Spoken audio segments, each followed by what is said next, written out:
Thank you, thank you. Thank you, thank you. I don't want you to eat the heart out that I got the job. This is the way it is in this country. You can't trust anybody. I'm on the wrong side. Let me talk to you. This is going to be a fantastic show, even though you don't look to me like you're going to notice it. But this is a very interesting, special kind of a show because we're trying to get the black perspective of the whole issue of race relations in the United States today. Now, you all know that this is a turbulent issue right now, and instead of getting better, which we thought will happen with the advent of civil rights legislation and all kinds of social legislation, somehow this advent towards equality, this drive towards equality, doesn't seem to have worked out the way people expected. Everybody thought people would achieve peace, equality, harmony, fraternity, love, and brotherhood, and instead, we still see all kinds of fights and arguments. We see riots. We see still a lot of feeling among the black people of isolation. We see a feeling of being disrespected, somehow feeling rejected, that somehow all the progress doesn't seem to have translated itself in real sense of cohesiveness, of brotherhood and harmony. There's a lot of disturbance among the black community of this country about why they should still feel like they're out of the mainstream of our culture and our country. And the question is, whose fault is it? Is it imagined or is it real? Are whites responsible for it? Is it a black problem? Who's responsible for the fact and the feeling of this kind of problem? I think that's a very interesting question. Hello?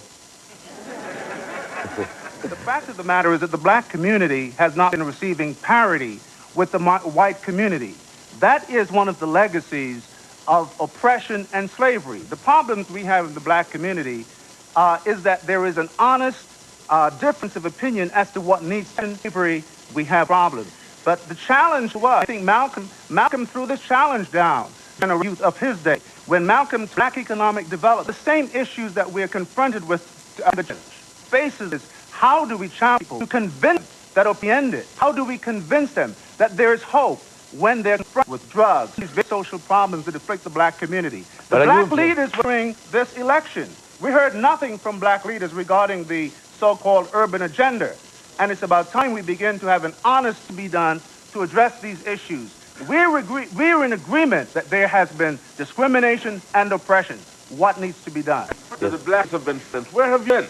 Right. Haven't you heard us in the city meeting, Reverend Sharpton and different individuals indicating that this is the black agenda? This is the matter, Jackie, is that you started on the wrong foot. That this was a black problem. Racism is not a problem. I didn't say this. I never said it's a black problem. Who are you listening? I never said a black problem. I said it's a general problem that racism still persists. Yeah, but the way you question, you said... I'm not blaming the blacks for the problem. Okay, you said the blacks are doing this, the blacks are rioting and whatnot, and something about bringing us to the mainstream. The fact of the matter is that white racism is the basic problem in America. And black people have endured... Wait a second. If you say it's white racism, that's still creating this problem. Wait a second. I have a point. I mean, racism is a black problem. I mean, just a couple months ago, Mr. Moore was on the street protesting in front of the Intercontinental Hotel, calling Bill Clinton and Al Gore crackers. I think that's racist. A black person as well as a white person can be a racist. Wait a minute. Are you saying that to say... Wait, I'm sorry. Just 1 second. What? I said we got a right to be racist, okay? Because ever since we came to this country, you white people ain't gave us no reason to like you in the first place. Listen, sir. Right? Why should we be racist? Wait a second. That man is wrong. Black people are not racist. Define racism. Racism is the power... No. Racism is the power of one race to impose its power upon another race. Black people cannot be racist because black people do not have power. Black people can be prejudiced. Black people can be prejudiced. Black people cannot be racist. They can be prejudiced. Jackie, that's baloney. First of all, let me say this. We're talking about... Wait, please, let him answer you. First of all, what I want to find out, my name is Nigel Ennis. I'm the son of Roy Ennis. He's on the way here. Colin, maybe you can tell me something. You talked about Reverend Al Sharpton. Where is he tonight? I'm looking for him. I can't find him. He's not, so what? He's not obligated. He's not obligated to be here. Who told you he's obligated to be here? This is not a moral obligation. It's not a law. Everybody doesn't have to be here. He's not morally obligated. The problem, though, with Reverend Sharpton and a lot of folk like Reverend Sharpton is that they want to come to forums where they can just beat up on white folk. They don't want to come to a different point of view expressed by articulate black folks. Let me ask you a question. You didn't answer the question. You didn't answer his question. And to answer the question about racism, Jackie, the fact is racism One exists. second, I'll get back to you. Racism exists. Please let him talk. We can't have a conversation if everybody talks at the same time. We'll all get a chance. We'll all get a chance. White racism exists. Black racism exists. My God. Go over to Yugoslavia and see how Yugoslavs are treating Yugoslavs. Go over to Somalia and Africa and see how blacks are treating other blacks. Look, human beings have problems with other people. Racism exists. The question is, what do you do now? Why do black people advance themselves and go over the obstacle of Wait a second. You didn't answer their question. They're asking you a very specific question. That if black people don't have the power, how could they... Jackie, the mayor of New York City is a black man. The governor of Virginia is a black man. Are you saying this is God? Are you saying they should have never run for office in the first place? Come on. Wait. We'll break. Be right back. All right. We'll be right back.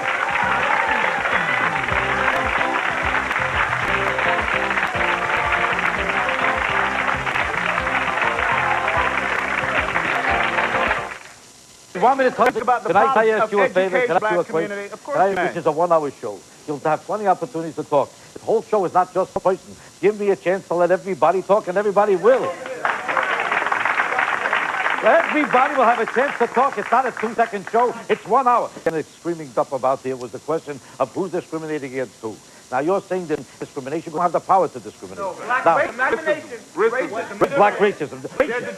Okay, racism. You're saying there's no such thing as black racism. Racism is the power of one race on another race. Right. Now, you're saying that black people do not have the power to accomplish anything racist against the whites. No, they do not. Exactly. Do you believe that? Jackie, I believe very specifically that power, number one, certainly doesn't come from politics. So we're wasting our time on that issue. Power comes from economics. Marcus Garvey said it, Malcolm said it, and all of your formidable leaders said it. Adam Smith said it in his book, The Wealth of Nations, sentence 1. If you want something, you organize, you unify, use resources, and you go out and take it from the other group. That's where power comes from. That's where it comes from. And Jackie, wait a minute. Wait, let's finish. Let him finish, please. Jackie, and as a Jew, you damn well know that's true.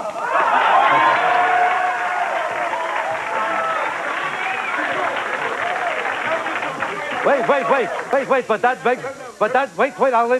talk to you in a second. I just want to ask you, if power comes from money, and economic power is what all power really comes from, then how do you account for the fact that the Jews have developed so much power, and the blacks haven't? We've been misled by these misleaders, these false leaders, who are leading us down a blind alley. So who do you blame for the fact people have not developed economic? White people and black fraudulent leaders. Wait. Say that again. That you mused that you promised us at the end of slavery. That's why we ain't prospering, because all you white people do is lie to us. That's why. Is that right? You agree with it? Wait. Let me just say this. I agree partially that economic power is important, but economic power comes out of political power. Example, Marcus Garvey was able to develop a black starship in line, but eventually the Garvey movement and Garvey was destroyed by the political movement of his day. Similarly, Malcolm X. In other words, economic power... Wait, let him finish, please, let him finish. Let him finish. Wait, did you ever go to college? Let him finish. Economic power is important, but economic power is itself dependent upon political power. Wait. We always blame the problems of our race on white people. The fact is, wait a minute. Let's talk about Marcus Garvey and his movement. The fact is, Marcus Garvey was destroyed by those other black leaders, all right? That's the reality. Marcus Garvey wasn't destroyed by the U.S. government. Marcus alone, the fact is he had the full cooperation of black leaders, and you won't even mention them. I'm sick and tired of, on the one hand, Jackie, on the one hand, black folks talking about black power. On the other hand, blaming white folk for everything that we do wrong. With power comes responsibility. We have control over our own destiny. Do you know that black people are the 8th largest GMP in the world as a group? We can funnel up our money. We can control our own destiny. I'm sick of whining like children. Please. Out of here and let's deal with the real issues, man. First, let's hear why. Let's deal with the real issues. Wait. I want to ask you a question. Can I ask you a question? You can't, please, let him talk first. First, this guy should learn the King's English. Two, I think it's important to realize. I think it's that's important. also discrimination. Oh, Queen. All right. Also, too, we have political power. We also have economic power. The black community spends $300 billion a year. I mean, that money could be put together, be put to good use for things that we need. And they're poor-mouthing all the time.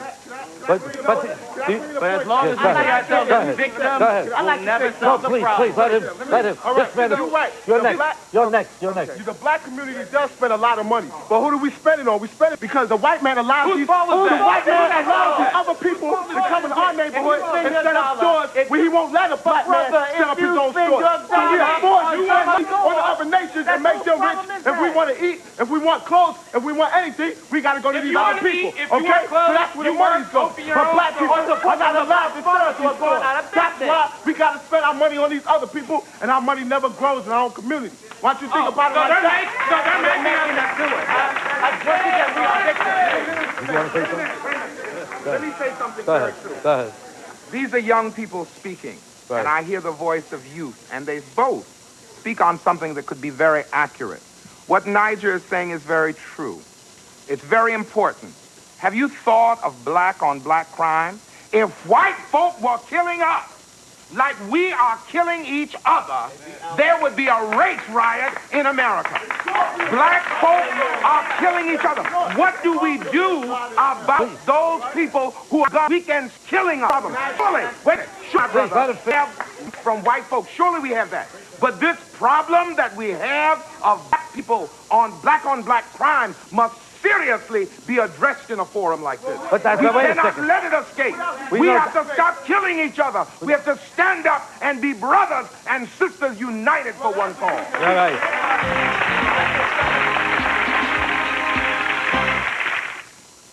A terrible fight, or that somebody's trying to instigate trouble, problems, hate, is stupid. Stupid thing to say. People who feel they have a problem have different approaches and ideas of how to deal with that problem. And just because some people are yelling doesn't mean that this is not a constructive idea. It's a great idea to try to figure out what is the best way to deal with a situation that obviously is a problem. There couldn't be that much emotion here.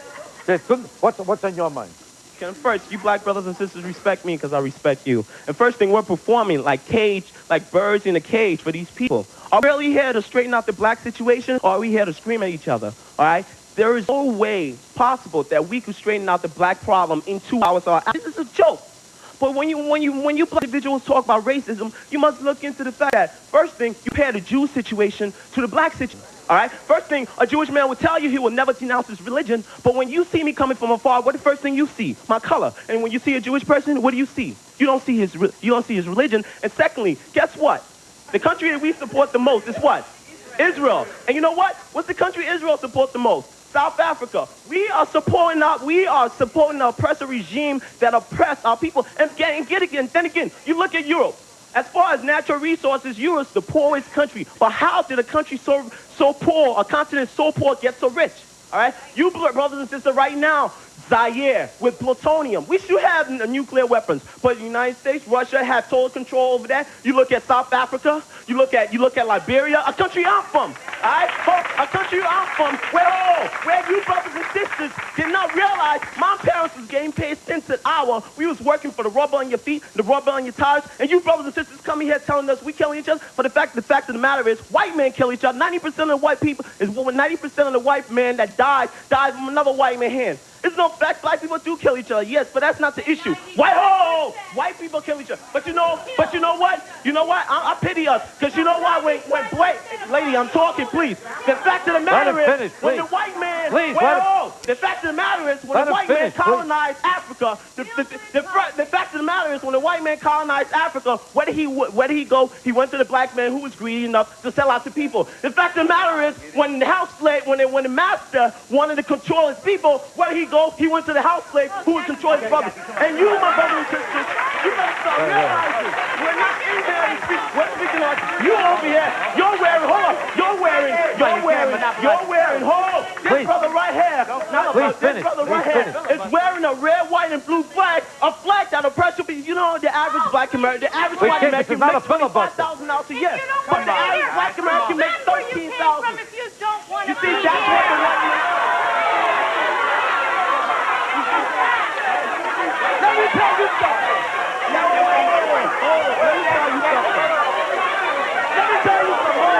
He talks enough. We can't have one guy do the whole show. One more minute. My father, hold on. You tell him something. Hold on. Please, please. Let him finish. Excuse me. Excuse me. Let him finish. Excuse me. Can I finish? Can I Let finish? him finish. Oh, can I say, yo? Let him finish. If you brothers, wait, hold on 1 minute. If you brothers Let and him finish. sisters, 1 minute. 1 minute. Hold on. If you brothers and sisters wasn't watching TV, you would probably think a white person said that. The fact of the matter is, I'm from Liberia, but my ancestors built this country from the head. All right, you don't get to live here. I deserve to live here because I built this country. All right, come on. Sit down, please, please. Please. Please. Let him talk. Let him talk, First of all, I want to talk to the brother. I want to talk to the brother from the Pan-African Congress. I'm getting to you next. All right, I promise you. Hold on. You're after him. First of all, I am sick and tired of brothers and sisters from abroad who come over to this country who prosper and say that I'm oppressed and that I can't prosper. All right, so no. That the reason I wear red, white, and blue. Hey, pal. The reason I wear red, white, and blue. Please, we gave you a chance to talk. Let him talk now. Let him talk. Go ahead. The reason I wear red, white, and blue is because my ancestors died for this country. All right? Let me tell you that. If you know your history, my brother, Yes. what's that I about know next about place? Liberia. All right? So my grandfather The died. problem with you, man, is you're forever going to see yourself as a victim. You're forever going to see yourself as a victim. You're going to forever see yourself as a Because victim. my great-grandfather died just like yours did. All right? When you going to solve your own problem? We cannot forever see white as a cause of our own problems. When are we going to control our destiny and stop being a victim? No. You want to be a victim because you keep talking about Racism is fake, man, but it's not sustenance.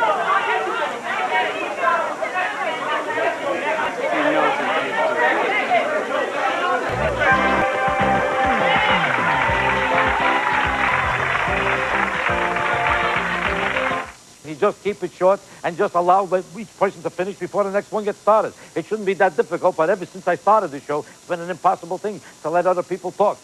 What's on your mind? Yeah, thanks, Jack. I've been standing up here for a while, but the gentleman who just left the studio provided an excellent backdrop for my question that I want to address to Mr. Tatum, and if it could be followed up by Dr. Fulani, I'd appreciate it. Assuming everything he said was true, because it is true, at what point do individuals, or do we, as blacks, take responsibility for our own actions? That's my first question. And number two, are we still locked in to a strategy that is 1960s civil rights strategy, which was applicable for that time, but that may be obsolete now? If Mr. Tatum can take that question, those questions, and maybe give... You know, the last time I was here, I threatened to take the show away from you. And now I suppose I must.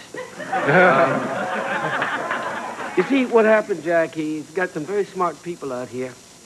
And you jumped into a subject in such a way as to allow it to be trivialized. Now, we must understand that this show is being run by a comic, and it's supposed to be a serious yet funny show. And it's been serious and funny. But you mustn't take it seriously because this is not the forum for the kind of discussion that Dr. Fulani wants, or you want, or I want, but it can be made funny and serious at the same time, and you've succeeded in doing that, but don't take it seriously. There's not enough time. Now, you want to ask me a question? I won't take the show if it's a good one.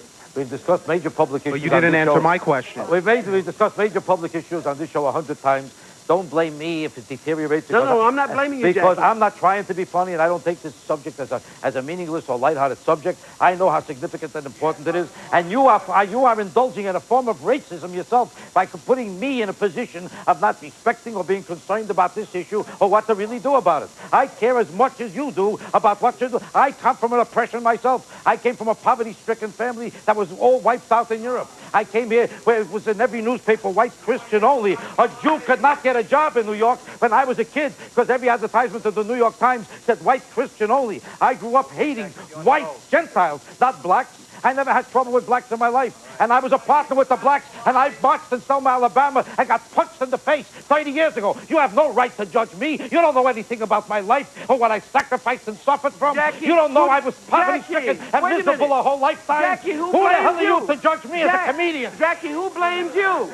You're blaming me. Jackie, who You're blames blaming you? me. Nobody here is blaming you. I'm saying this is Jackie, this is a desperately important question. Jackie, you're going to listen. Jackie, the subject was trivialized by people talking over each other. And I think that you succeeded in trying to pull the two together. And now so make up your mind. Am I the lowest or the finest? Jackie, do your show. I promise you, I won't take it tonight. I'll wait until the next time. No, I really think that this is a very important issue. I think it is. Oh, I'm sorry. Go ahead. Respond to what the brother asked. I think that black people need to take responsibility, as well as everybody else, from the very beginning, that one is in a position to do something about their lives. But to equate responsibility with guilt or blame, I think is problematic. Is there in this country? Absolutely yes. Is it institutionalized? Absolutely yes. And you can't change the reality of the black community by covering that over. If we want to do something about black-on-black crime, I think we have to address the issue of the sub-economies that develop in a nation that has been built off the backs of poor people, black folks, working people for many, many years. And we've never received reparations. And in fact, the way that people work in our communities to make up for that is that oftentimes we end up in drug dealing and other kinds of things. So if you want to do something about that, that's not just a moral issue. It's not just an issue of self-esteem. It's an issue of us addressing, I think, the political relationships in this country. And I think black folks are doing something. I think out last Tuesday, I'm in a position to teach Bill Clinton and the Democratic Party, if they don't come through, we're going to dump their you-know-what. That's doing something about it. But this goes to the second part of my question. The solutions that you're advocating are solutions that are politically oriented, and I think we should what I'm use asking you, everything that we have at our fingertips. Are we locked in to that approach?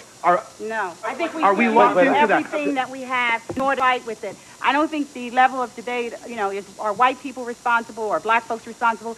We need to stand up and do something about institutionalized racism. We need some political power, and I guarantee you that if we do what we started on Tuesday by virtue of taking the power brokers in this nation and making them accountable for being in the White House and whatever else they occupy, we're in a position to change what's going on in our community. Are the political leaders and the religious leaders, are they stressing individualism and those values that help people to rise above their condition? People can't rise above poverty just because they feel good about themselves. I'm about feeling good. It's about taking action. That's all I want to know. This notion of concentrating on people's self-esteem is one of the ways that the people who run this nation keep us from dealing with the fact that you could have the highest self-esteem in the world, but 65% of our black youth don't have jobs. You could feel great about yourself, but there are poor people out on the streets eating out of trash cans. We want to change that. I don't care if our self-esteem is high or low. We need to be in a position to hold politicians accountable. Thank you. Let another person get a chance to talk.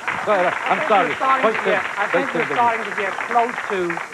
I think we're starting to address the issue in the way we're getting close to the way that I thought the conversation would focus, but it hasn't. It's been touched on a couple of times, and I'd like to just say this: that I think that where we have to start is with the basic elements, and the basic elements is if somebody mugs, or somebody kills, or someone drops out of school, where does it start? It starts at home. When someone mugs somebody, when somebody mugs somebody, they slept somewhere the night before. And if they're in a household, then what we have to do is go to that household. It's great to go into the schools, but those kids came from home. Somebody has to do something at home, and that's where it has to start. Even if you're poor, you can teach your kids how to behave.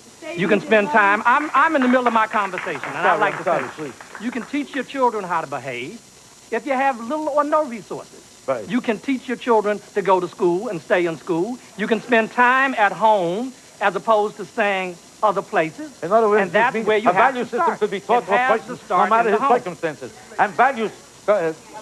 Wait, I'm sorry. I agree wholeheartedly with Dr. Villani. Self-responsibility is the brick and mortar of power. But let's just talk about working this thing out, black and white. Do you know what it takes to work this out? What we're talking is not going to work it out. It takes the destruction of white superiority mindset and the destruction of black inferiority. When we destroy both of those mindsets and establish a new mindset where we begin to treat one another as human beings, then and only then will we live in a reasonable facsimile of cooperativeness. Yes, I'd like to say something. I'd like to say something. And no white people come in my house and cut the TV on. White people don't come in my house and cut my TV on and tell me to look at shows that are racist. They don't do that. I do it for myself, or someone in my house does it. No white people are coming in telling me what to watch, what to spend my money on once I have it in my pocket. I make those decisions. And if I make the wrong decisions, they're on me. They're not on some white person. Jackie, yes, I'd like to I'm sorry. 1 second. This man has been waiting a long time, and then I'll get to you. Well, the basic question He I was have... here first. He waited. This man has been waiting for an hour. Let him say something. The basic question I have, it seems to me that we're going back and forth on who's to blame or who's not to blame, and that's all a matter of someone's individual, however they thought it out. My question as a black man is, what can I do? And what I've tried to do, and what I noticed that a lot of black people I know do, is they make an effort in order to buy at a black store, and they make a pledge to do this. They make an effort in order to give young black people encouragement. When a black person succeeds, to say, yeah, that's really good, that's great. Now, this may not sound, this is not some grand political scheme or anything like this, but it's something that every person can do on every day, on an everyday basis. I'll get to you later. This man, I'm sorry.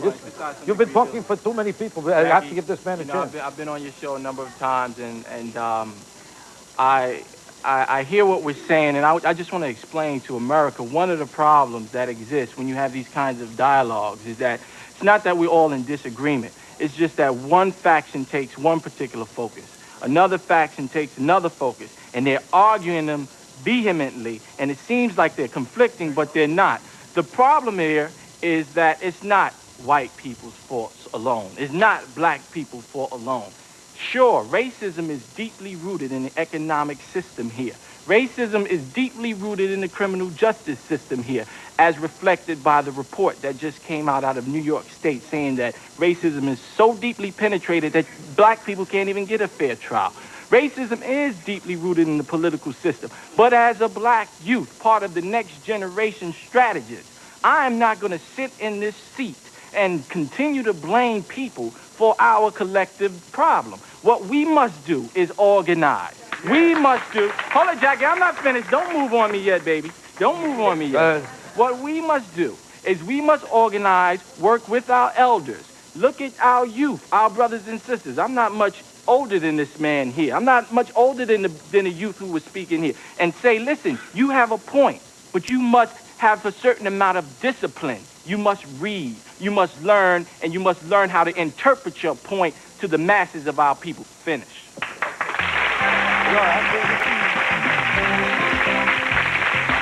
The beginning of the show to talk was this man, and I never gave him a chance. Please. Well, what I was going to say is one thing that I can appreciate about this discussion is actually the diversity of the points of views. I mean, and I think that's something that we should be glad about, because it's going to take several different solutions for us to eradicate many of our problems. It's going to take it's going to take fights on the political level, on the economic level, and I also think we have to appreciate the diversity of our leaders, from Dr. Fulani to Ron Brown, from Al Sharpton to Jesse Jackson. I mean, we're going to need to work within the system, and we're going to need people who are more militant working outside of the system. So I think we should appreciate that. Wait, let me hear from this lady. She's been waiting a whole night. Go ahead. I think that we need to understand that there's a cause and effect relationship to everything that we do. In order to solve any problem, to come to a solution, we must first understand the problem, okay? And that brings us back to our African Holocaust slavery, all right? Jewish people want to remember their Holocaust, and they should, but African people must keep that in mind so that it does not happen again. And I think that what we need to do, aside, is not all about blame, is we have to take what we know, all that we've been educated about, and that's from African people educating each other, because we know that the white power structure does not want to see a strong African nation. They don't want to see black people get together. We need to do that in spite of all of that, because this is our future, and if not, we will perish. Wait, I'm not finished, Mr. Mason. All right. And I think that we are living in a state of confusion. People think that we're not still enslaved. We are mentally enslaved. Physical slavery may be over, but not the mental. And until we can deal with that, then we will be nowhere. Of course, we have people walking around with low self-esteem because they don't know about the African kings and queens that are in Africa. They don't know all of that because, of course, the white power structure does not want us to know that. They're not teaching African people how great they can be. Therefore, we must do it for ourselves. We know that they won't do it for us, so we have to do it ourselves. We have to get together in study groups. We have to write our own books. We have to get together, form our own school. We got the point. We got the point.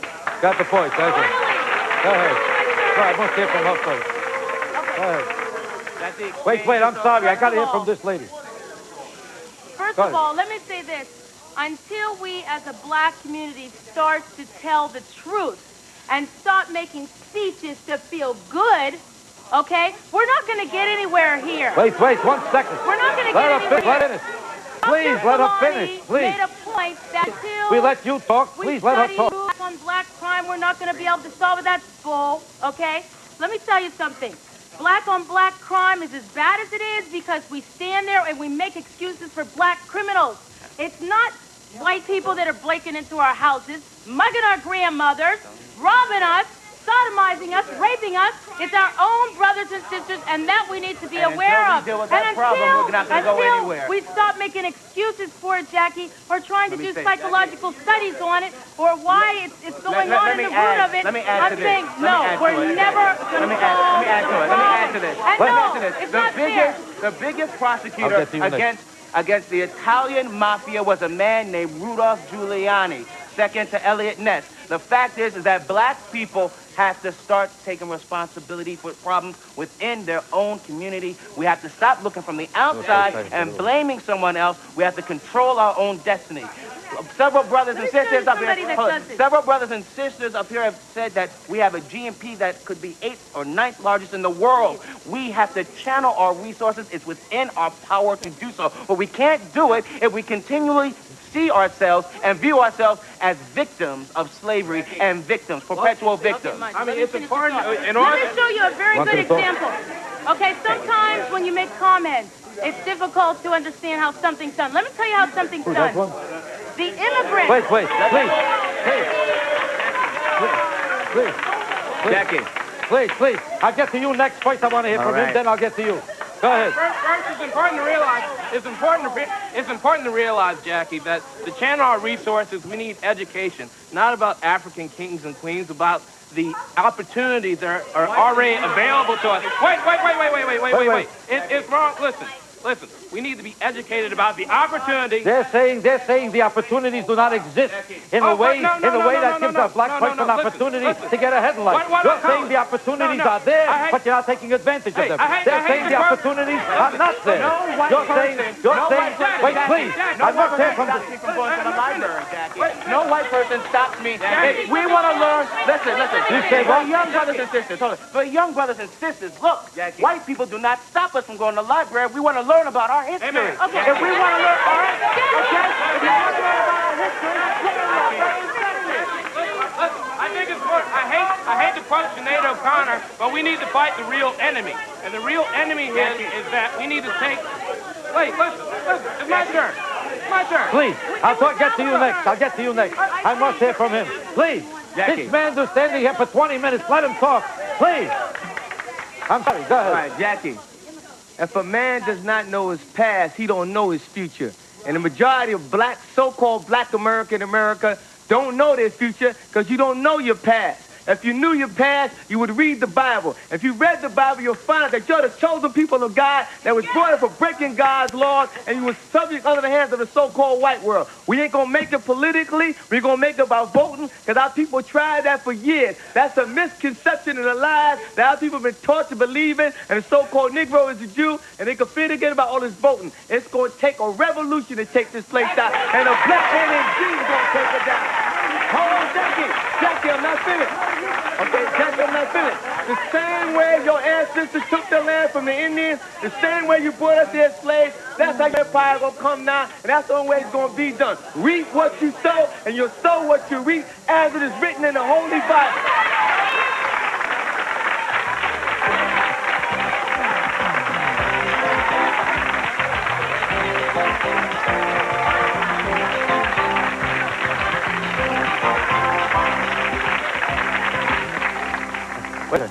Wait a second. This man just before made a speech about the fact that black people are constantly being oppressed and white people are determined to oppress the blacks. And that seems to be the fate of black people in this country. The fact of the matter really is that I talk to white people day and night. I never see any white people who are determined to exist. We know it exists. And we know that Gentiles once hated Jews. We know that men once never gave women a chance in this country. We know that we never gave homosexuals. We know franchise. But despite all that disenfranchisement, the fact is that people have gotten out of those circumstances because more and more people understand that everybody is equal in America and everybody wants to give everybody a right to get ahead in this country. And wait a second, and like this man said, despite oppression, the truth of the matter is nobody could prove that black people are necessarily more oppressed today in this country than Asiatics were before, or Jews were before, or Koreans were before, or other people were, and still are, and still, could you deny that there's a lot of very successful black people here? How did they become so successful if this country is determined to oppress everybody?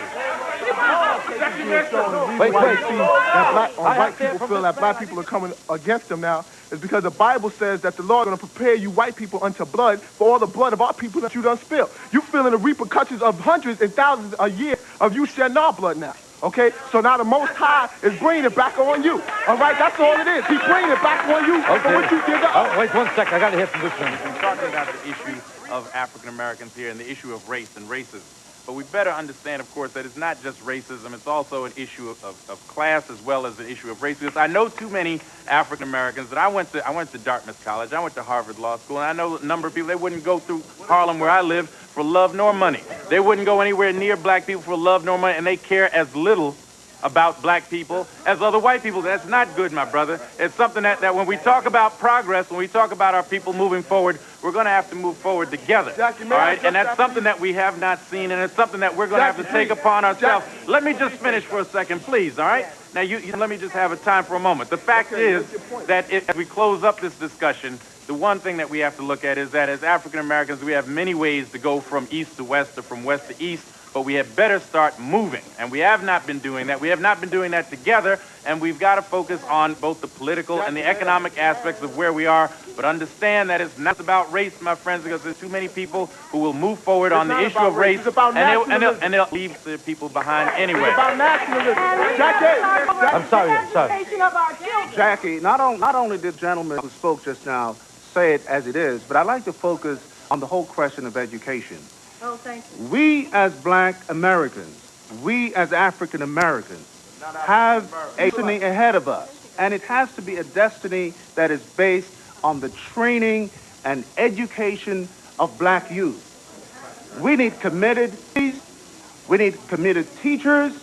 need committed parents, we need committed students.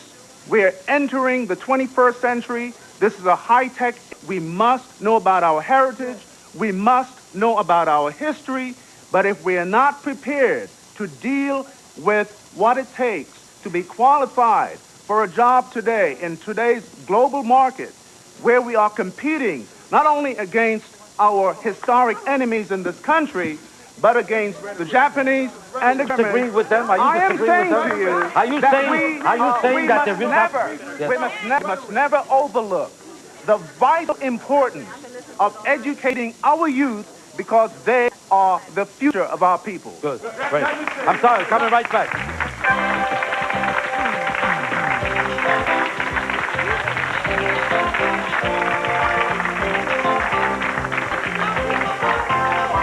Now, I know you had something important to say. Well, I think that we've covered a lot of issues here. They're the same issues as black people we always cover when we get together, and which we never settle when we get together. However, there are some foundational things here that if we don't get those straight, you know, there were three things taken from the black man and black woman in America: their physical freedom, their name, and their religion. In 135 years, the only thing that we have been able to get back has been our physical freedom. So as yourself, as a Jewish American or a Jewish man, you would not name your son Adolf Hitler because that would remind your family of the trauma that you suffer from those people. Until we fight to get those other two things back, our own religion, that's the only time we're going to feel empowered enough and to stop being so psychologically emasculated, which is what you heard here tonight. We need some therapy. I wanted to, wait a second. And wait 1 second. Please, 1 second. We saw here. Wait a second. We see here a lot of people who are blaming the whites for every one of the problems that blacks have, and then a lot of people here who say it's not the white people's fault at all because there's enough opportunity in this country for people to get ahead, despite the degree of oppression that has taken place before. A lot of people say the oppression is still so severe that it's still impossible to get anywhere. And then there are other people here who say that despite the problems and despite some degrees of discrimination, there's still enough opportunity in this country for people, if they try hard enough, if they care enough, if they have the mental attitude and the perseverance, they could still get ahead far enough in this country to make it work. Because a lot of people feel that white racism is the main problem and whites are all still racist. I don't believe that whites are racist to the extent that you people think. I don't believe it because every poll, every study proves that whites were racist 50 and 100 years ago. Just like, but every study proves that white people today are more than happy to give a black person a chance as much as anybody else. That's why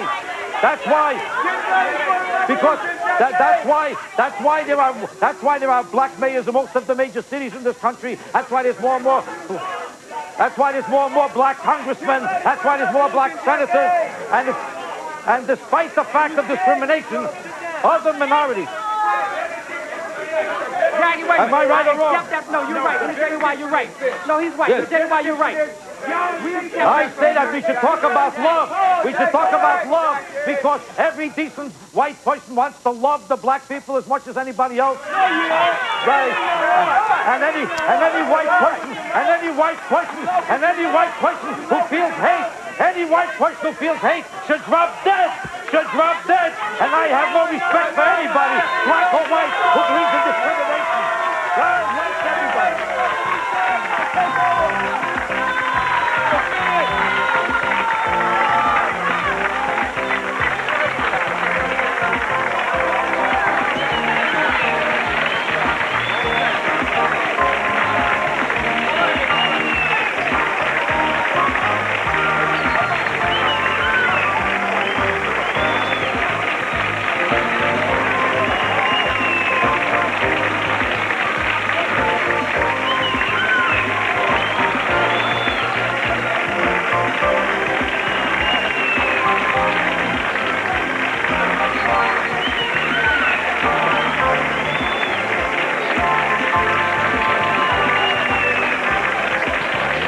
Join Jackie next week for part 2 of tonight's topic, Injustice for All, Racism and the Legal System. Jackie and his panel of guests will tackle controversial jury verdicts next week on The Jackie Mason Show.